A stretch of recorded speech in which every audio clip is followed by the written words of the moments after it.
This overview will cover the case of Christie Mirack, and it's been on the news quite a bit lately. And those who don't know about it, I'll keep everything real simple and try to enlighten you on it. And as I get a picture of her, and that's a picture of her. And she was 25 years old at the time of her untimely passing, and she was a teacher in Lancaster, Pennsylvania, teaching the 6th grade. And she was a very popular teacher. She grew up in Shamokin, Pennsylvania, and her life's ambition was to be a teacher. So that's something she always wanted to do. And I think that probably the best picture I can get up on the screen of her. And she had a toothpaste smile and had a lot going for her. Unfortunately, on December 21st, 1992, moments before she was about to leave her apartment to go to start the school day, her door was penetrated by an unknown perpetrator. And tragically, she was the victim of a homicide. And being as popular as she was, and the media as well as the public were quite perturbed by the issue, and law enforcement threw everything they had to solve this case. And it was quite a puzzling case. They did 1,500 interviews, and they checked out 60 potential suspects. All were eliminated, all of them. And they actually ran out of leads in this case. That's how complex it was. But despite everything, she was not forgotten, and by her students and everyone else who heard about the case. And moving fast forward a bit, here in November 21st, 2017, through some collaboration between different agencies, a DNA lab called Paragon Nanolabs was able to come up with a suspect of what the perpetrator might look like. And that should be on the screen right now. As you can see, there's 3 of them, and they're kind of generic. They're not all that detailed, but just through some profiling stuff, that's what they think he looked like.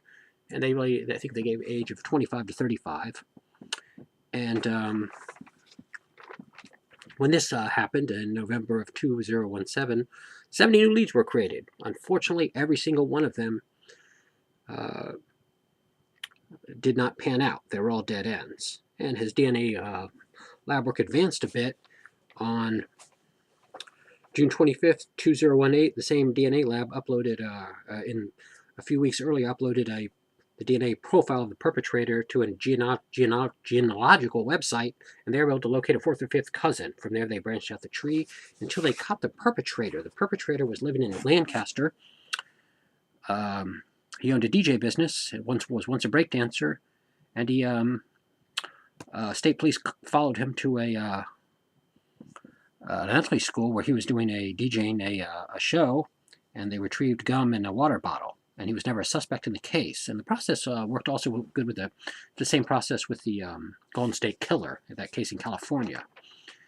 And this was a process of collaboration between the state and federal investigators to finally catch the perpetrator. He's denied bail, and his trial is upcoming.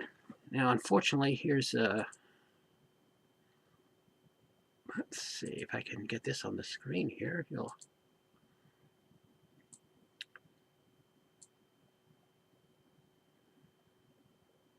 In Lancaster, Pennsylvania. Her one goal and dream is that she always wanted to be a school teacher. And she got that job. Let's go with what we have up here. Teaching 6th grade at Morristown Elementary School. Principal Harry Goodman hired her. There are certain teachers where you... Those are some clips of Christy as a teacher. And obviously she had a lot going with her. It's quite a tragedy, this case. And here's a picture as a youth. She was very enthusiastic about appearing on a show called Dancing on Air. And here's a clip of it. Show for teens. That's all she wanted to do. She was getting on that show. She was getting on that stage. And she did get us on the stage. That's Christy on the right, next to Annie.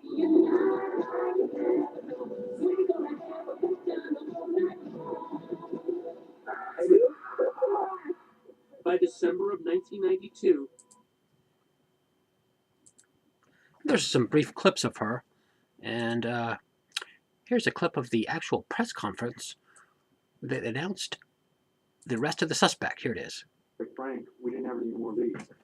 We didn't have any more suspects that we could go to. We had cleared. We had one more person that we wanted to eliminate or clear or see what it was, and we had done that in the fall of last year. And quite honestly, at that point in time, we didn't feel like we had any more arrows in the quiver, and this Parabon was really our last shot. And little did we know at the time that it's turned out to be our best and led us to today.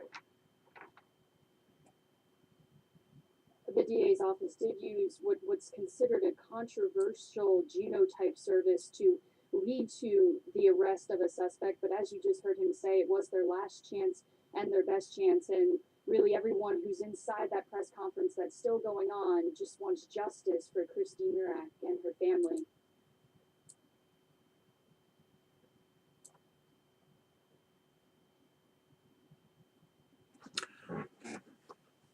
And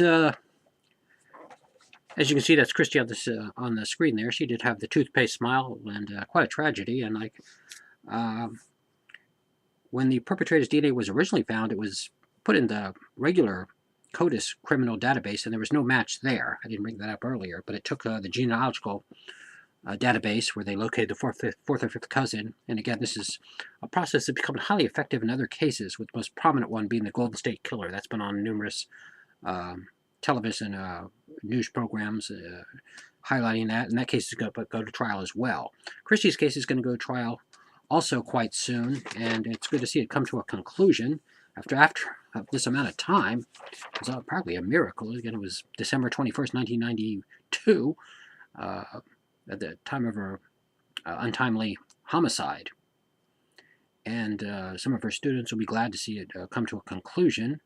And I guess that should do it. That should be a quick overview of this case. And as time goes forward, you're going to see it on the news as the trial progresses. And let's see. Hope everything came out okay. I'll take a peek at it. And